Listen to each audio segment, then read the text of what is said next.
Wow. I've been up here a lot. I've never seen a crowd like this. I think we need a ballroom, and that's happening. It's going to be a beautiful ballroom. This is really a lot of people, most I've ever seen in this room. And we're here for a very serious purpose, very serious purpose. Something's out of control, but we're going to put it in control very quickly like we did on the southern border. I'm announcing a historic action to rescue our nation's capital from crime, bloodshed, bedlam, and squalor, and worse. This is Liberation Day in D.C., and we're going to take our capital back. We're taking it back. Under the authorities vested in me as the President of the United States, I'm officially invoking Section 740 of the District of Columbia Home Rule Act. Do you know what that is? And placing the D.C. Metropolitan Police Department under direct federal control, and you'll be meeting the people that will be directly involved with that. Very good people, but they're tough, and they know what's happening. They've done it before. In addition, I'm deploying the National Guard to help reestablish law, order, and public safety in Washington, D.C., and they're going to be allowed to do their job properly. And you people are victims of it, too. You know, you're reporters, and I understand a lot of you tend to be on the liberal side, but you don't want to get mugged and raped and shot and killed. And you all know people and friends of yours that happened.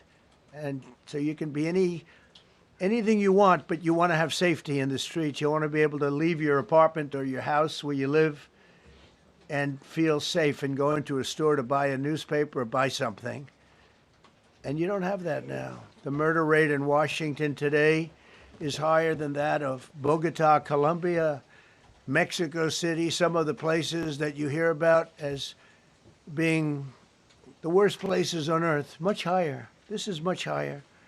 The number of car thefts has doubled over the past 5 years, and the number of carjackings has more than tripled. Murders in 2023 reached the highest rate probably ever. They say 25 years, but they don't know what that means because it just goes back 25 years. Can't be worse. Our capital city has been overtaken by violent gangs and bloodthirsty criminals, roving mobs of wild youth, drugged out maniacs and homeless people. And we're not going to let it happen anymore. We're not going to take it. Just like we did on our southern border. Nobody comes through our southern border anymore. 3 months in a row, we had zero. I don't know if that's right, but the people that do the work, it's a very liberal group of people, actually, and they actually said zero for the last 3 months. Nobody thought a thing like that was possible. And, you know, when you take a look at numbers, I just saw some charts. These are different cities throughout the world. Red is, okay, the red is a place called Washington, D.C. Look at these. Baghdad we doubled up on Baghdad. Panama City, Brasilia, San Jose, Costa Rica, Bogota, Colombia, heavy drugs. Mexico City, I mentioned, Lima, Peru, all double and triple what they are. So do you want to live in places like that? I don't think so. I don't think so. And I think the people in this room, if you wrote correctly, you'd see, look at the kind of numbers we have. D.C., 41 per 100,000, number one that we can find anywhere in the world. Other cities are pretty bad, but they're not as bad as that. Is that where you want to live? The reporters of the world? Juvenile offenders and crimes against persons, as they say. It's getting worse. Not getting better, it's getting worse. And we had a recent indication. There was a story about a man who was just left. He quit because he was asked to do phony numbers on crime. And we're going to look into that. I think Pam is going to be looking into that. But he was asked by the city, I guess, that we don't want to show the real numbers. Let me do numbers so it looks like it's going down. Not going down. And under Biden, it was a disaster. And nobody did anything about it. We're going to do things about it like you wouldn't believe. Every American has a constitutional right to be able to access and petition their government in safety, and countless federal officials and employees likewise have the right to carry out their jobs in peace without being shot. As you know, I lost a very good person a while ago, was shot waiting for his wife. He was in the car. They robbed his car. They shot him. They killed him like it was nothing to it. She was walking to the car. It's a horror show. This issue directly impacts the functioning of the federal government and is a threat to America, really. It's a threat to our country. We have other cities also that are bad, very bad. You look at Chicago, how bad it is. You look at Los Angeles, how bad it is. We have other cities that are very bad. New York has a problem. And then you have, of course, Baltimore and Oakland. We don't even mention that anymore. They're so far gone. We're not going to let it happen. We're not going to lose our cities over this. And this will go further. We're starting very strongly with D.C., and we're going to clean it up real quick, very quickly, as they say. Days ago, a former member of the DOJ staff was savagely beaten by a band of roving thugs after defending a young woman from an attempted carjacking. He was left dripping in blood. He thought he was dead, with a broken nose and concussion. Can't believe that he's alive. He can't believe it. In June, a 21-year-old congressional intern was tragically killed after being hit by a stray bullet in a drive-by shooting. A former Trump administration official named Mike Gill, fantastic person, was murdered last year in cold blood in a carjacking blocks away from the White House. We all knew him. Great person. Waiting for his wife as she was walking to the car. A Democrat congressman was also carjacked at gunpoint not far from the Capitol.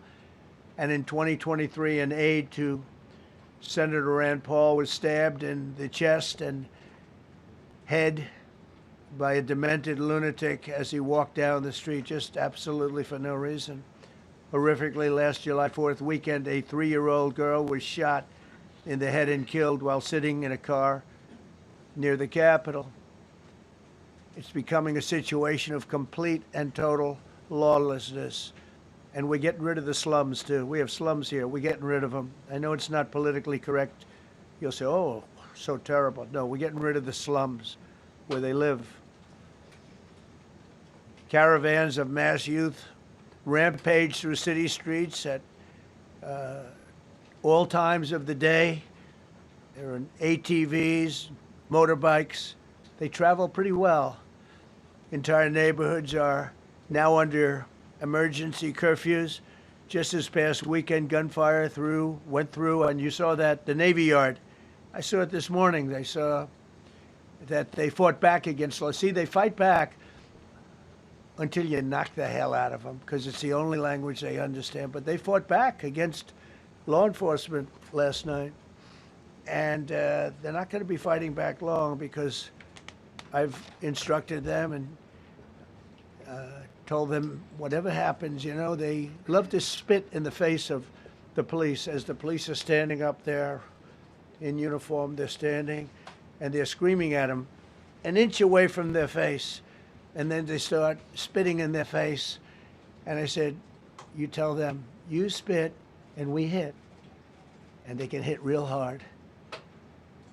It's a disgusting thing. I've watched that for years, for 3-4 years. I've watched them.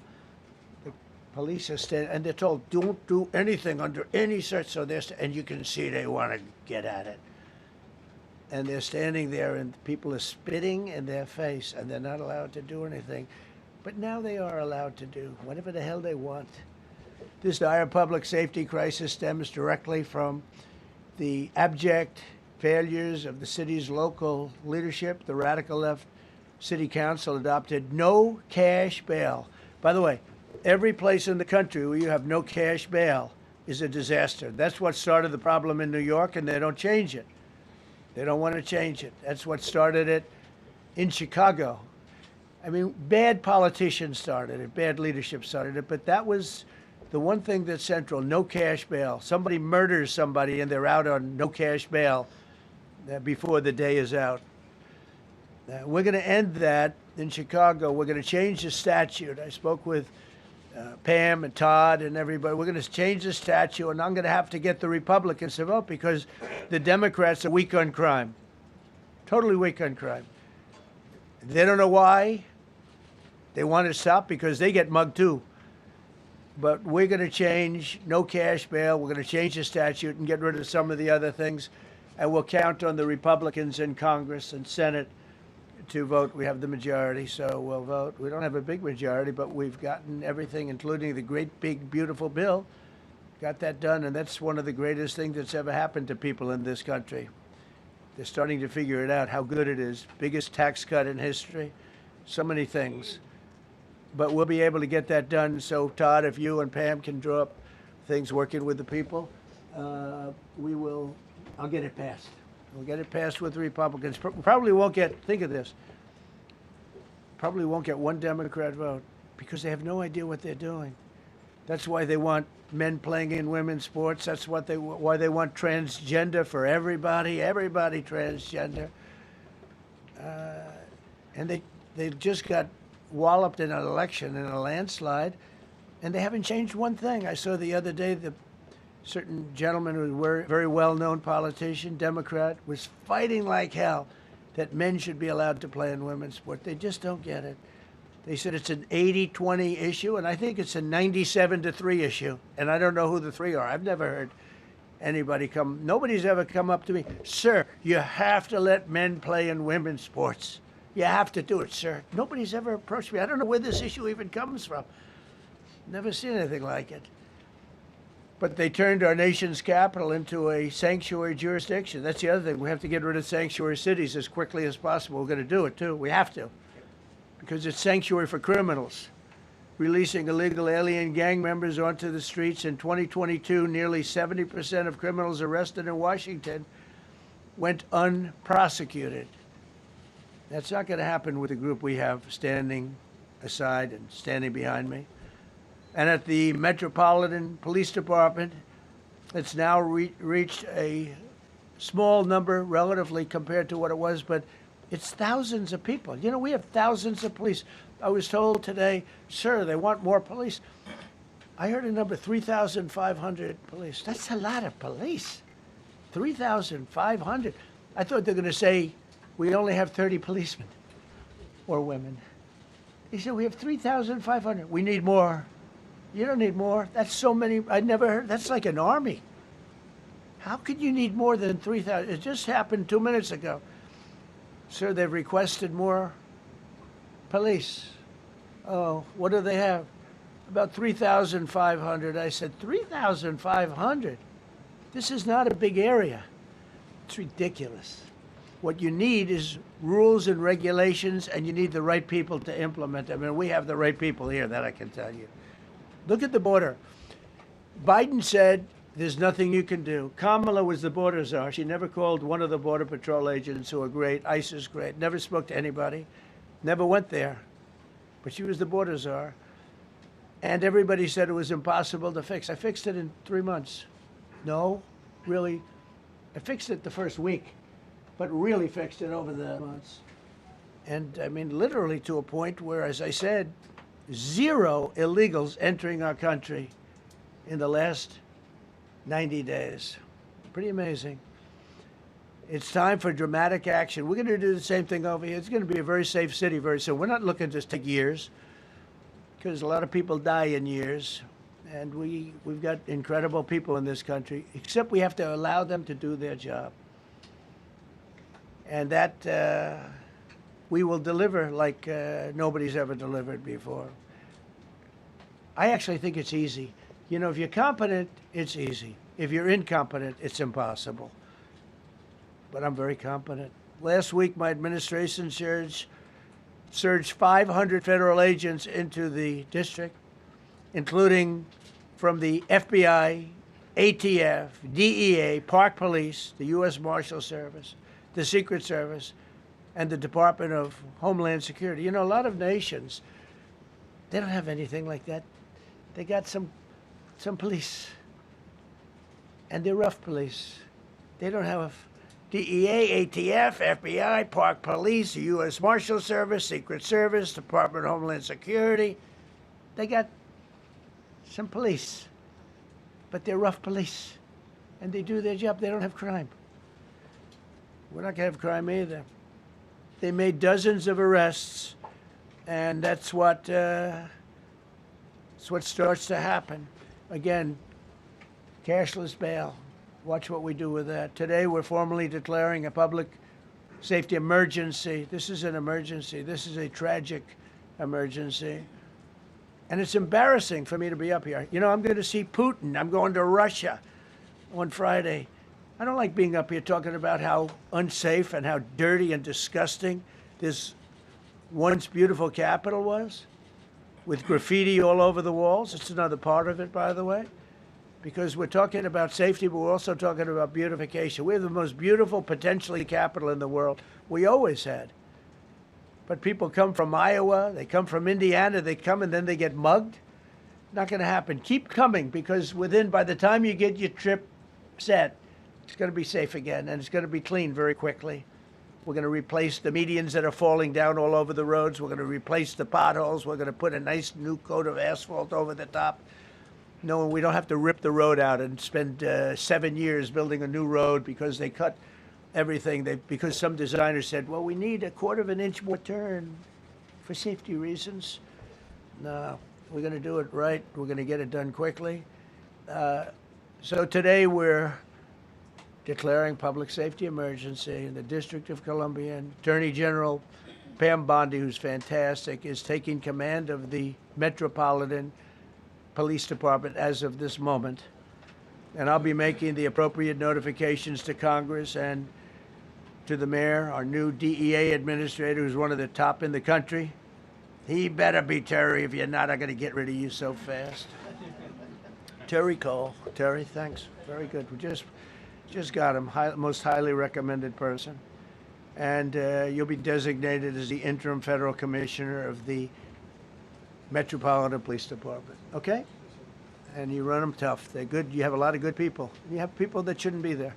You also have people that shouldn't be there. They got in there because of woke. But you have a lot of great police. And those people are the ones that want to help you. This city will no longer be a sanctuary for illegal alien criminals. We will have full, seamless, integrated cooperation at all levels of law enforcement, and we'll deploy officers across the district with an overwhelming presence. You'll have more police, and you'll be so happy because you'll be safe. When you walk down the street, you're going to see police, or you're going to see FBI agents. We're going to have a lot of agents on the street. You're going to have a lot of essentially military, and we will bring in the military if it's needed.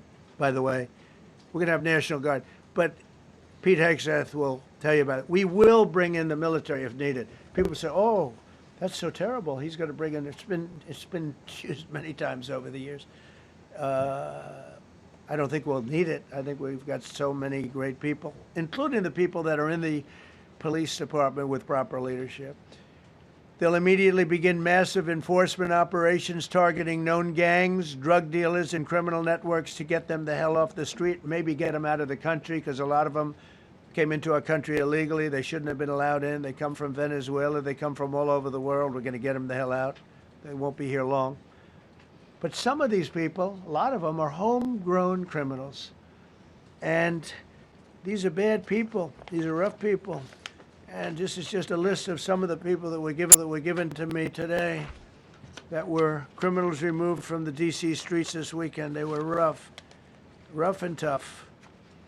But we're rougher and tougher. Look at these people here. Nothing, you know. They're not going to be your local school teacher. Look at this guy. He has killed people numerous times. They're not going to be an asset. They will never be an asset to society. I don't care. I know we all want to say, oh, they're going to be rehabbed. It's not going to be rehabbed. I'm going to ask Doug Burgum to come up and say a couple of words because he's in charge, as you know. He's Interior, but he's in charge of the U.S. Park Police. And I've heard so many great things about the Park Police. They're proud of it. They've been there for a long time. Their families oftentimes grow into the roles. They love the country. They love this area. So, Doug, could you say a few words, please?